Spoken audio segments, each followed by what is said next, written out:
Praise the lord. ఈరోజు మన లేఖన భాగము అపొస్తలుల కార్యములు 16వ అధ్యాయము 1వ వచనం చదువుకుందాం. పౌలు దెర్బేకును లుస్త్రాకును వచ్చెను. అక్కడ తిమోతి అని ఒక శిష్యుడెనెను. అతడు విశ్వసించిన యొక్క యూదురాలి కుమారుడు. అతని తండ్రి గ్రీస్తేస్తుడు. ఆమేన్. దేవునికి స్తోత్రం. హల్లెలూయా, హల్లెలూయా, హల్లెలూయా. మన ప్రభువును ప్రియరక్షకుడైనటువంటి నజరేయుడైన యేసుక్రీస్తు పరిశుద్ధమైనటువంటి నామంలో మీ అందరికీ నా హృదయపు లోతుల్లో నుంచి ప్రత్యేకమైన వందనాలు తెలియజేస్తున్నానండి. శాంతి టీవీలో ప్రసారమవుతున్నటువంటి ఆయన హెచ్చవలసి ఉన్నది, హీ మస్ట్ ఇంక్రీజ్ అనేటువంటి అనుదిన ఆత్మీయ వాక్య వ్యాఖ్యాన కార్యక్రమానికి మీకు స్వాగతం పలుకుతున్నాను. ఈ కార్యక్రమాన్ని చూస్తున్న దైవజనులకి, పాస్టర్స్కి, ఎవాంజలిస్ట్కి వాళ్ళకి ప్రత్యేకమైన వందనాలు. ఈ కార్యక్రమాన్ని నూతనంగా ఫస్ట్ టైం చూస్తున్న వారికి స్వాగతం పలుకుతున్నాం. ఈ గ్రూప్లోకి లేకపోతే ఈ ఫ్యామిలీలోకి మీరు రావచ్చు, మీరు ఈ కార్యక్రమాలు చూడవచ్చు.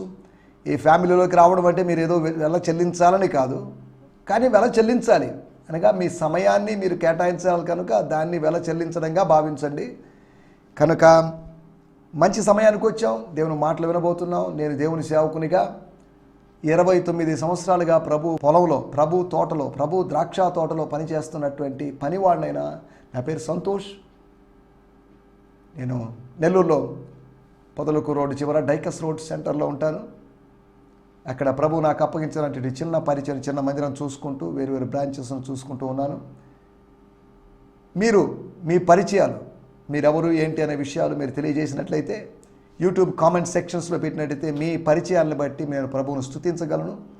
ఆత్మ సంబంధంగా అనేకమైన స్నేహితులను సంపాదించుకోవాలనేది నా యొక్క ఆలోచన. తద్వారా దేవుని రాజ్యం విస్తరించబడాలి, దేవుని రాజ్యం కట్టబడాలి.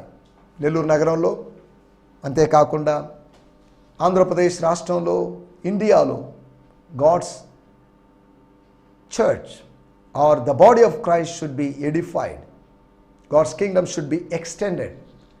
కనుక మన స్నేహాల యొక్క ఉద్దేశం, మనం ఏం చేసినా, భోజనం చేసినా, పానం చేసినానో క్రీస్తు నా దేవుని నా మహిమార్థమై చేయాలి. కనుక ఈ స్నేహాలు కూడా దేవుని నా మహిమార్థమే. ఈ స్నేహాల యొక్క ఉద్దేశం వేరే చర్చకు పోతున్న వాళ్ళని, అనేక సంవత్సరాలుగా అక్కడ సెటిల్ అయిన వాళ్ళు తీసుకొచ్చి మన లోకల్ చర్చెస్లో పెట్టుకోవడం కానే కాదు. ఒకవేళ నేను అటువంటి ఉద్దేశంతో పరిచయం చేసి ఉంటేనా ఇప్పుడు నాకున్నటువంటి, నేను నిర్వహించేటువంటి, నడిపించేటువంటి, కాపరత్వం చేసేటువంటి ఆ సంఘంలో చాలామంది విశ్వాసులు ఉండేవాళ్ళు. నేను బాప్తిజం ఇచ్చినటువంటి అనేక మంది ఉన్నారు.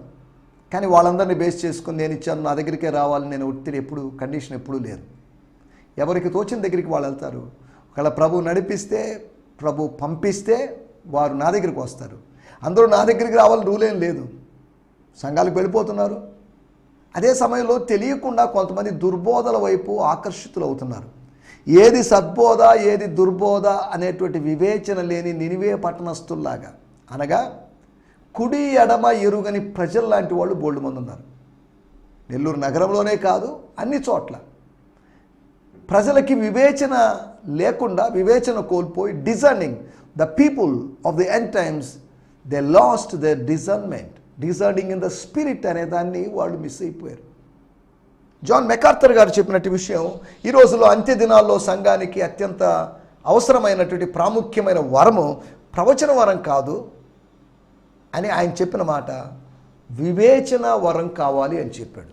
అంటే దాని అర్థం ప్రవచన వరం అవసరం లేదని కాదు. ప్రవచన వరం శ్రేష్టమైన వరం కదా, అది వరములకు రాజు లాంటి వరము కదా. విశేషముగా ప్రవచన వరమును అపేక్షించండి అని చెప్పబడినప్పుడు మళ్ళీ ఈయనేంటి ఇలా మాట్లాడుతున్నారు అని అంటారేమో. గమనించాల్సిన విషయం, ఆయన అండలో ఆయన మాటని, ఆయన ఆ వాక్యాన్ని, ఆ స్టేట్మెంట్ని, వ్యాఖ్యని మనం తప్పుగా వ్యాఖ్యానించకూడదు. అది అవసరం లేదండలేదు, ఇది అవసరం. This is most important. ప్రస్తుత పరిస్థితుల్లో, ఆనాటి పరిస్థితుల్లో ప్రవచన వరం అనేది ప్రాముఖ్యమైన వరమై ఉండొచ్చు. అనగా ఒక్కో జనరేషన్లో ఒక్కో వరం ప్రాముఖ్యమైనది, ఒక్కొక్క వరం డామినేటెడ్గా ఉంటుంది అని కాదు నా మాటల యొక్క ఉద్దేశం. కాబట్టి మనకు ప్రవచన వరం కావాలి. అదే సమయంలో ప్రవచన వరంలో కొంతమంది ఆపరేట్ అవుతున్నారు, పని చేస్తున్నారు. అదే సమయంలో వివేచన కోల్పోకుండా, నేను నా స్వాధీనములో లేను అని చెప్పుకునే ప్రవక్తలు ఉన్నారు. కానీ 1 కొరింథీ పత్రిక 14వ అధ్యాయంలో రాయబడిన మాట, ప్రవక్తల ఆత్మలు వారి స్వాధీనములో ఉన్నవని, అనగా దాన్ని సబ్జెక్ట్ చేసుకోగలము, దాన్ని మన ఆధీనములో ఉంచుకోగలము అని చెప్తుంది. అవుట్ ఆఫ్ కంట్రోల్లోకి వెళ్ళి. అలాగనే అవుట్ ఆఫ్ కంట్రోల్ లేకపోతే extra body, beyond body experiences లేవా అంటే ఉన్నాయి. అలాగైతే పౌలు అన్నాడు 2 కొరింథీ పత్రిక 12వ అధ్యాయంలో, ఇది శరీరములకు వెలుపల జరిగిందో శరీరం లోపల జరిగిందో నాకు తెలియదు. అదొక ఆయనకి అర్థం కాని అనుభవం లాగుంది. నేను విన్నాను కానీ దాన్ని వచించలేను. నేను విన్న వాటిని వచిస్తే వేరే వాళ్ళు వినే అవకాశం ఉంది, వాళ్ళు వినకూడదు. అనగా కొన్ని మాటలు కొంతమంది వినకూడదు. మనం జాగ్రత్తగా ఆలోచించాలి. సూపర్ న్యాచురల్ ఎక్స్పీరియన్సెస్ లేవు అనడం లేదు, సూపర్ న్యాచురల్ ఎక్స్పీరియన్సెస్ ఉన్నాయి. God is super natural, God is not natural. Man is natural but God is super natural. కనుక ఈ సూపర్ న్యాచురల్ రెల్మ్లో అద్భుతాలు, ఆశ్చర్యకార్యాలు, దర్శనాలు, ఇంకా రకరకాల అనుభవాలు కలుగుతాయి. కాబట్టి ప్రవచన వరం లేదు, పలాని వరం లేదు, ఆగిపోయింది అని వ్యాఖ్యానించడం సరైన విధానం కాదు. ఒక ఆయన గురించి 20వ శతాబ్దపు ప్రవక్త అని, ఒక ఆయన గురించి ఇలా వేరు వేరు రకాలుగా ప్రవక్తల గురించి మాట్లాడుతున్నారు. అనగా వరములు ఆగిపోలేదు, వరముల వినియోగం జరుగుతూనే ఉంది అనే విషయాన్ని మనం సంఘానికి దేవుడు ఆశీర్వాదకరంగా ఇచ్చినటువంటి కృపా వరాల్ని, పరిశుద్ధాత్మ వరాల్ని ఈ రోజుల్లో కూడా ఉపయోగించుకుంటున్నారని మనం అర్థం చేసుకోవాలి. నిన్నటి ఎపిసోడ్లో మంచి పేరు గురించి, గుడ్ రెప్యుటేషన్, గుడ్ నేమ్ గురించి మనం మాట్లాడుకున్నాం. తిమోతికి ఉన్నటువంటి మంచి పేరు వాళ్ళ నాన్నను బట్టో వాళ్ళ అమ్మను బట్టో వచ్చింది కాదు, ఒకవేళ అలా కూడా వచ్చి ఉండొచ్చేమో, కానీ తన ప్రవర్తనను బట్టి, మన ప్రవర్తనను బట్టి మంచి పేరు వచ్చి మన ప్రవర్తన సరిగా లేనప్పుడు క్రమంగా మంచి పేరు చెడ్డ పేరుగా మారే అవకాశం ఉంది. తిమోతి, అంతేకాకుండా 7 మంది పెద్దలు లేకపోతే సర్వింగ్ చేసేటువంటి వాళ్ళు, పరిచారకులు, డీకన్స్, అపోస్తల కార్యములో 6వ అధ్యాయంలో వాళ్ళు మంచి పేరు కలిగిన వాళ్ళు ఉన్నారు. అనగా స్టెఫన్ మొదలుకొని నికోలాస్ అనబడినటువంటి వ్యక్తి వరకు ఉన్నటువంటి 7 మంది వ్యక్తులు. సరే, దాంట్లోకి వెళ్ళలేదు.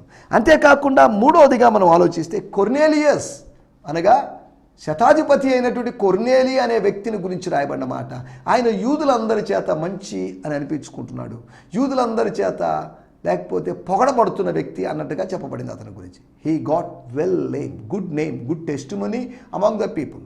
మంచి పేరు, మంచి రిప్యూటేషన్, లేకపోతే మంచి టెస్టిమనీ.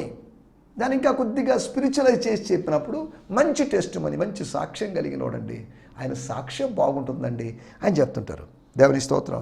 4వదిగా మనం ఆలోచించినట్టు మాట, అననీయ అనేటువంటి ఒక శిష్యుడు, ఒక ఆర్డినరీ శిష్యుడు అయి ఉండొచ్చు, ఒక కామన్ డిసైపుల్ అయి ఉండొచ్చు, కానీ హీ హ్యాడ్ గుడ్ రెప్యుటేషన్.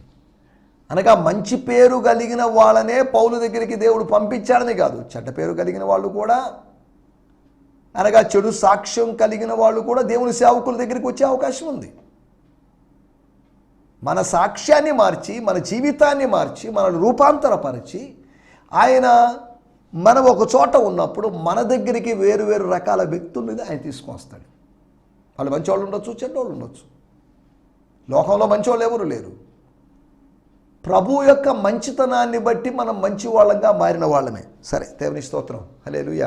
మంచి పేరు గురించి గత ఎపిసోడ్లో వీటి గురించి మనం మాట్లాడుకున్నాం. మనం కూడా మంచి పేరు కలిగి ముందుకు సాగాలని ఈ ప్రస్తావించబడినటువంటి 7, 3, 10 మంది మంచి పేర్లు కలిగిన వాళ్ళు.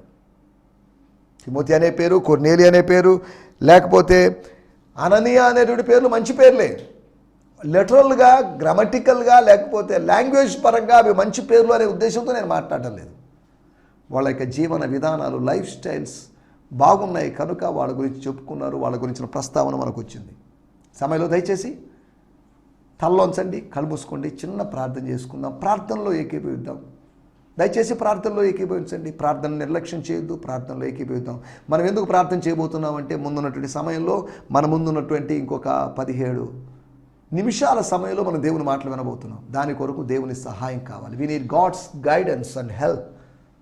పరిశుద్ధాత్మ దేవుడు మనతో మాట్లాడాలి.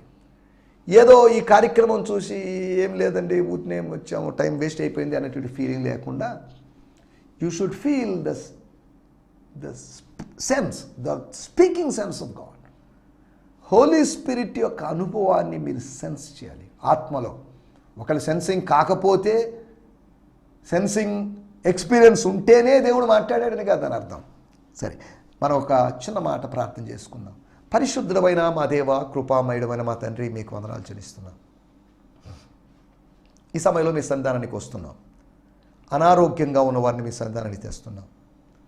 వారిని ఒక్కొక్కరిని యేసు నామములో మీరు దర్శించండి. మరి ముఖ్యంగా చెన్నై ప్రాంతంలో ఉంటున్నటువంటి సహోదరులు యాంటనీ గారి కొరకు ప్రార్థన చేస్తున్నాం. వారు నాయన 26 సంవత్సరాల వయసు, యవనస్తుడు, వివాహం కాలేదు, 2 కిడ్నీలు ఫెయిల్ అయిపోయినాయి. తన దీనావస్థ మీరు ఎరిగి ఉన్నారు. తనని మీరు కనికరించండి ప్రభా, తనని మీరు స్వస్థపరచండి. యెహోవా రాఫామైన దేవ, మేము ప్రార్థిస్తుండగా, నాతో కలిసి కొంతమంది ప్రార్థిస్తుండగా, ఈ ప్రార్థనలో ఏకీభవిస్తుండగా మా ప్రియ సహోదరుని మీరు దర్శించండి. నజరేయుడైన యేసు నామములో పనిచేయక ఉన్నటువంటి, సరిగా పనిచేయలేకపోతున్నటువంటి ఆ కిడ్నీస్ని మీరు తాకండి, మీ కార్యము జరిగించండి. వాటిని రిన్యూ చేయమని అడుగుతున్నాం, అవి రీఫంక్షన్ అవుట్ సహాయం చేయమని అడుగుతున్నాం ప్రభా.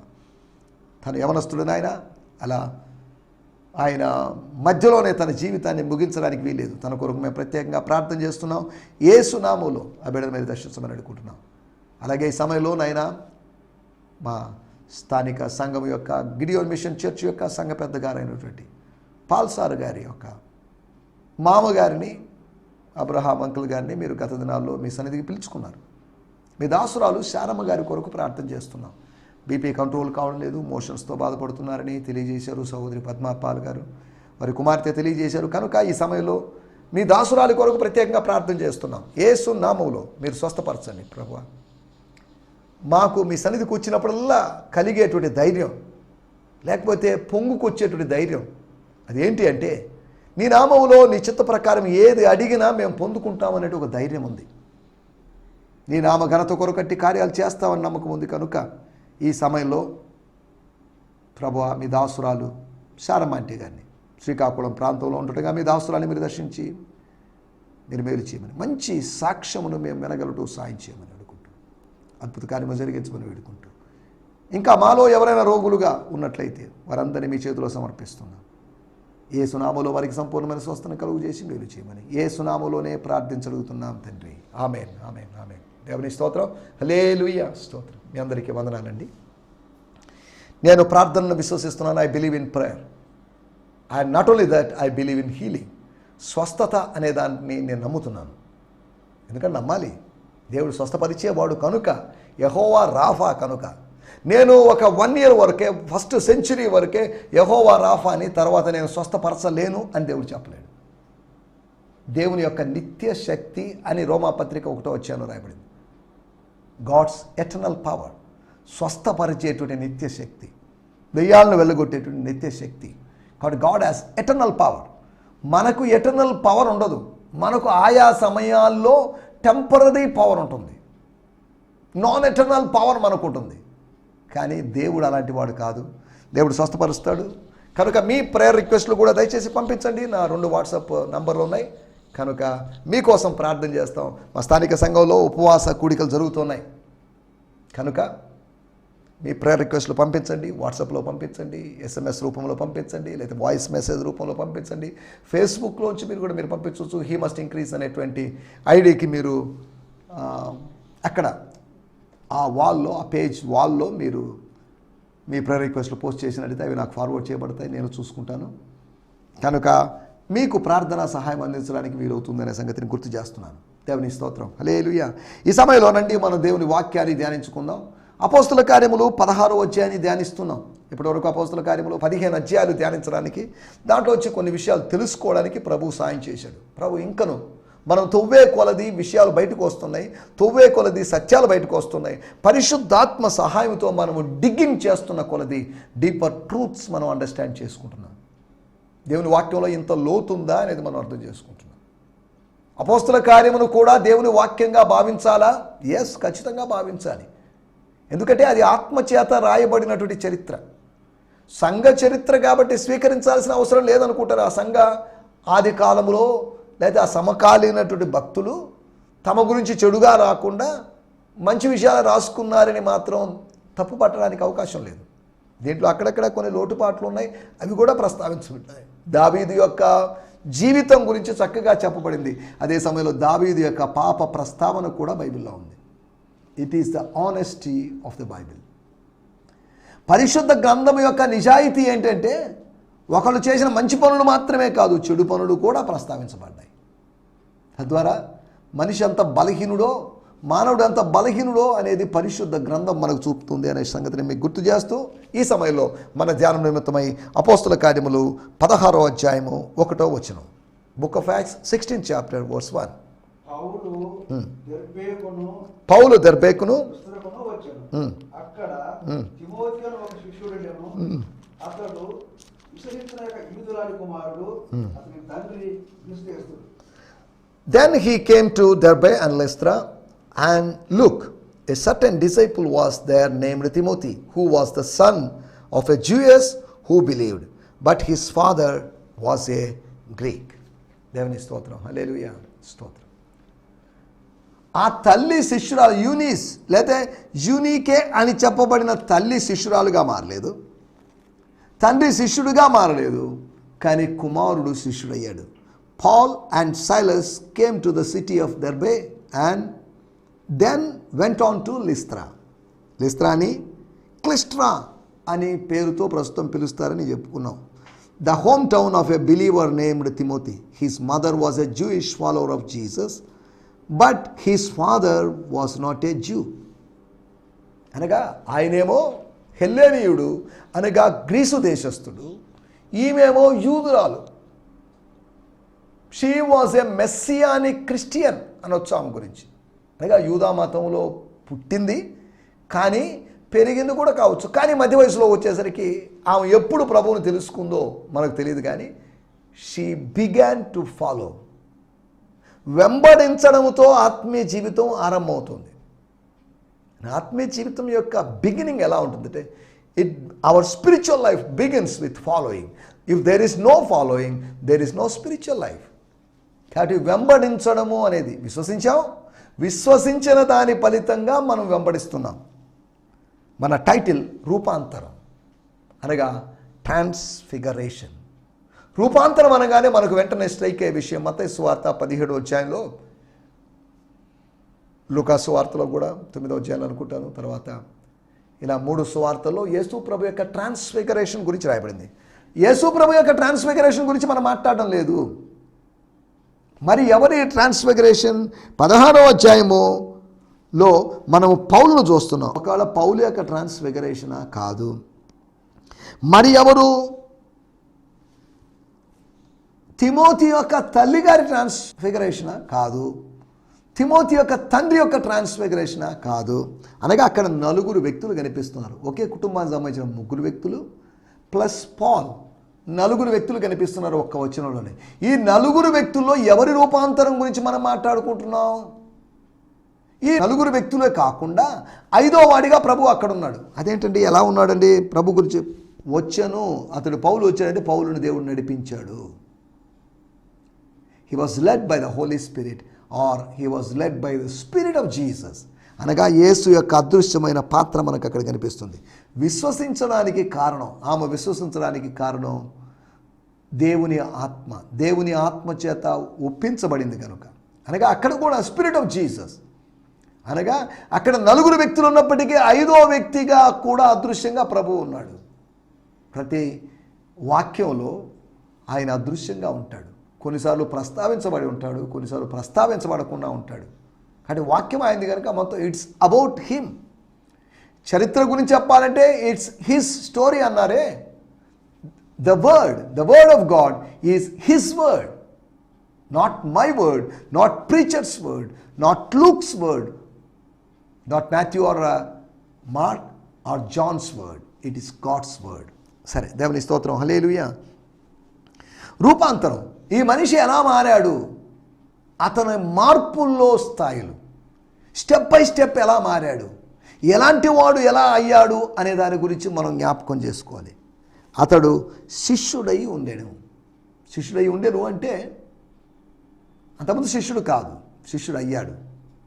అక్కడ ఉన్నటువంటి స్థానిక లుస్త్రాలో ఉన్నటువంటి స్థానిక ఇతర విశ్వాసుల్లాగా అతను ఇతర శిష్యుల్లాగా ఒక శిష్యుడిగా మారాడు.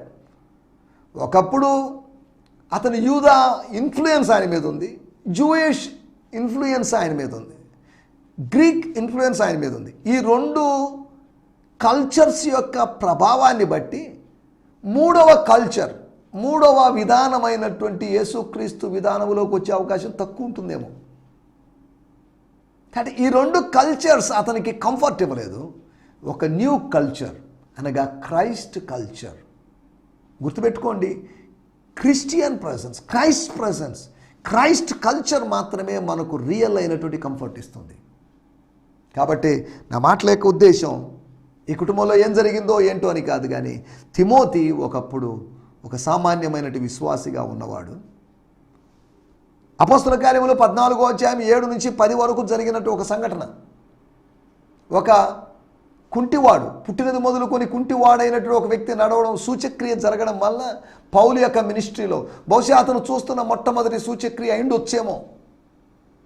కారణం ఏంటంటే ఏలియా కాలంలో, ఎలీషా కాలంలో, మోషే కాలంలో సూచక్రియలు జరిగినట్లు తాను చదివాడు, విన్నాడు, అంతవరకే. కానీ ఇప్పుడు ఏకంగా సూచక్రియని he was seeing that sign. అంతేకాకుండా దేవాలయంలోనూ అక్కడ ఇక్కడ అద్భుతాలు జరిగాయి, ఆశ్చర్యకార్యాలు జరిగాయి. పేతురు అనేటువంటి ఆయన చచ్చిపోయిన అమ్మాయిని బతికించాడంట. ఇలా వేరు వేరు విషయాలు వినుండొచ్చు, కానీ ఒక అద్భుతానికి ఆయన సజీవ సాక్షిగా, ప్రత్యక్ష సాక్షిగా ఉన్నాడు అనే సంగతిని మనం ఉండవచ్చు అనే సంగతి మనం మర్చిపోకూడదు. దేవుని స్తోత్రం. మనం ఇక్కడ ఆలోచిస్తున్న మాట, అతడు శిష్యుడిగా రూపాంతరం చెందాడు. అతని రూపాంతరం, ట్రాన్స్ఫిగరేషన్ ఆగలేదు. ట్రాన్స్ఫిగరేషన్ అనేది ప్రాసెస్. యేసు ప్రభు ట్రాన్స్ఫార్మ్ అయ్యాడు, అదే క్లైమాక్స్. ఆయనను మోషేలాగా చూడలేదు వాళ్ళు, ఆయనే ఏలియా అన్నట్టుగా వాళ్ళు చూడలేదు. మోషే ఏలియాల కన్నా డిఫరెంట్ అయిన వ్యక్తిగా, వాళ్ళకన్నా భిన్నమైన వ్యక్తిగా, వాళ్ళకన్నా ప్రత్యేకమైన వ్యక్తిగా యేసును చూశారు. వాళ్ళు వచ్చారు, వెళ్ళారు, కానీ యేసు ప్రభు అక్కడే ఆది నుంచి ఉన్నాడు, చివరి వరకు ఉన్నాడు. మధ్యలో వస్తుంటారు కొంతమంది, వాళ్ళు వెళ్తుంటారు. విజన్లో వచ్చినట్టు వస్తారు కొంతమంది, దర్శనములో వచ్చినట్టు వస్తారు, ఊహల్లో వచ్చినట్టు వస్తారు, ఆలోచనలో వచ్చినట్టు వస్తారు, జ్ఞాపకాల్లో వచ్చినట్టు వస్తారు. కానీ వాస్తవంగా మనతో ఉండేది ప్రభు మాత్రమే.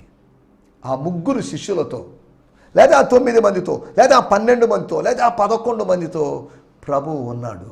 దేవుని స్తోత్రం, హల్లెలూయా, స్తోత్రం. అందరూ విడిచిపెట్టి ఉండొచ్చు, అందరూ విడిచిపెట్టి ఉండొచ్చు అన్నప్పుడు 58 మంది వాళ్ళని విడిచిపెట్టినప్పటికీ కూడా, అనగా 70 మందిలో వీళ్ళు 12 మంది మిగిలారు కాబట్టి 58 మంది విడిచిపెట్టినప్పటికీ, లేదంటే 67 మంది వాళ్ళని విడిచిపెట్టినప్పటికీ, అనగా ఆ 58 ప్లస్ 9 67, అనగా 9 మంది దూరంగా ఉన్నవాళ్ళు ఈ 3 విడిచిపెట్టారు.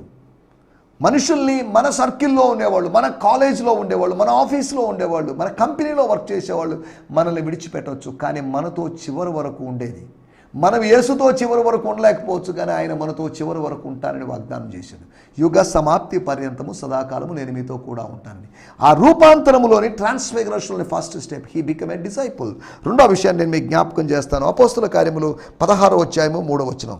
అతడు తనతో కూడా బయలుదేరి రావాలనని పౌలు కోరి, దేవుని స్తోత్రం, చాలండి, తనతో పాటు రావాలి. ఎందుకు రావాలి? Why? What is the reason? What is the purpose? ఏం లేదండి, నాకు ఒక కోవర్కర్, ఒక అసిస్టెంట్ పాస్టర్ ఉండేవాడు, మార్క్ అనే పాస్టర్ గారు. నాతో పాటు ఒక జూనియర్ పాస్టర్, ఒక సీనియర్ పాస్టర్ ఉన్నారు. కానీ వాళ్ళందరూ నన్ను వదిలిపెట్టిపోయారు. I'm alone. కాకపోతే న్యూ బ్రదర్ ఒక ఆయన వచ్చాడు, సైలస్ అనే బ్రదర్ వచ్చాడు. కాబట్టి I think Timothy would be better. I need Timothy. ఇది ప్రభువునకు కావలసి ఉన్నది అని ఆ గాడిద పిల్ల గురించి చెప్పినట్టుగా ఇతడు ప్రభువునకు కావలసి ఉన్నది. నీ ఇంట్లో యవనస్తుడు ప్రభువునకు కావలసి ఉన్నది. మీ చిన్న కుమారుడు ప్రభువునకు కావలసి ఉన్నది. నీ పెద్ద కుమారుడు ప్రభువునకు కావలసి ఉన్నది. నీ పెద్ద కుమార్తె, చిన్న కుమార్తె ప్రభువునకు కావలసి ఉన్నది. దేవుని స్తోత్రం. Lord needs your children. Lord needs you. Lord needs your wife.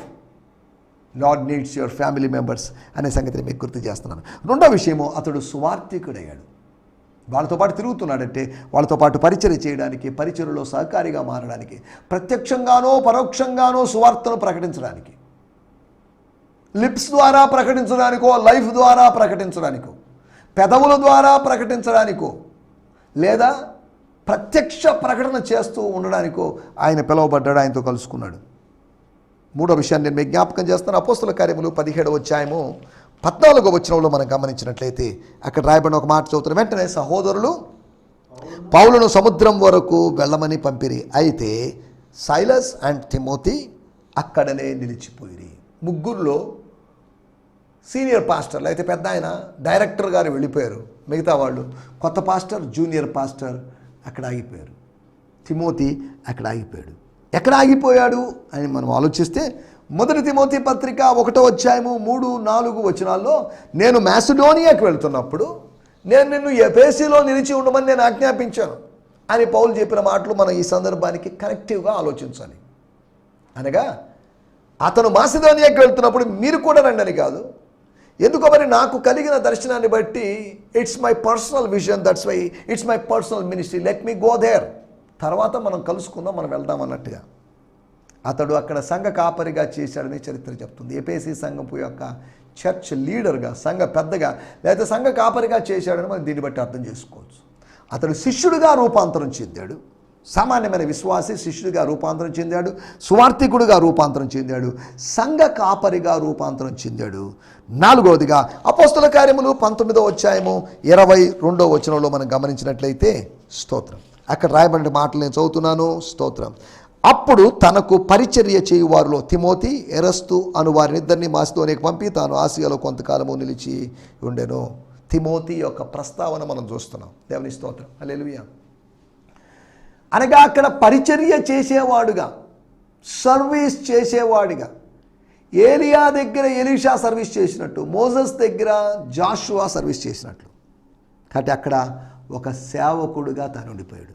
తను ఒక శిష్యుడిగా, సువార్థికుడిగా, అంతేకాకుండా సంఘ కాపరిగా, సేవకుడిగా ఆయన యొక్క డిఫరెంట్ ఇమేజెస్ మనం చూడగలుగుతున్నాం. అలాగైతే మన సంఘములో యవనస్తులు కూడా సంఘములో ఎక్కడ గ్యాప్స్ ఉన్నాయో ఆ గ్యాప్స్ని బట్టి సింగర్గా కావచ్చు, వర్షిప్ లీడర్గా కావచ్చు, బైబిల్ రీడింగ్ చేసేవాళ్ళుగా కావచ్చు, ఇంకేదైనా సర్వీస్ చేసేవాళ్ళుగా కావచ్చు, ప్రీచింగ్ చేసేవాళ్ళుగా కావచ్చు, టెస్టిమనీ షేర్ చేసేవాళ్ళుగా కావచ్చు, ఇలా మన యవనస్తుల బాధ్యత తీసుకోవాలని మన యవనస్తులు, మన తిమోతీలందరూ ఇలాంటి ట్రాన్స్ఫిగరేషన్ ఎక్స్పీరియన్సెస్లోకి రావాలని కోరుకుంటూ నా మాటలు ముగిస్తున్నాను. దేవుని స్తోత్రం, హల్లెలూయా. మీ అందరికీ వందనాలు. ఈ సందేశము మీకు ఆశీర్వాదకరంగా ఉందని నమ్ముచున్నాము. ప్రార్థనా అవసరతల కొరకు మమ్మల్ని సంప్రదించవలసిన మా చిరునామా గిద్యోన్ మిషన్ చర్చ్, 6వ వీధి, శాంతినగర్, నెల్లూరు 4, ఆంధ్రప్రదేశ్. పిన్ 524004. మా ఫోన్ నంబర్లు 7036443613 మరి ఒక నంబర్ 9392293010. మా ఈమెయిల్ ఐడి gfihmi2015@gmail.com. దేవుడు మిమ్మును ఆశీర్వదించునుగాక. ఆమేన్.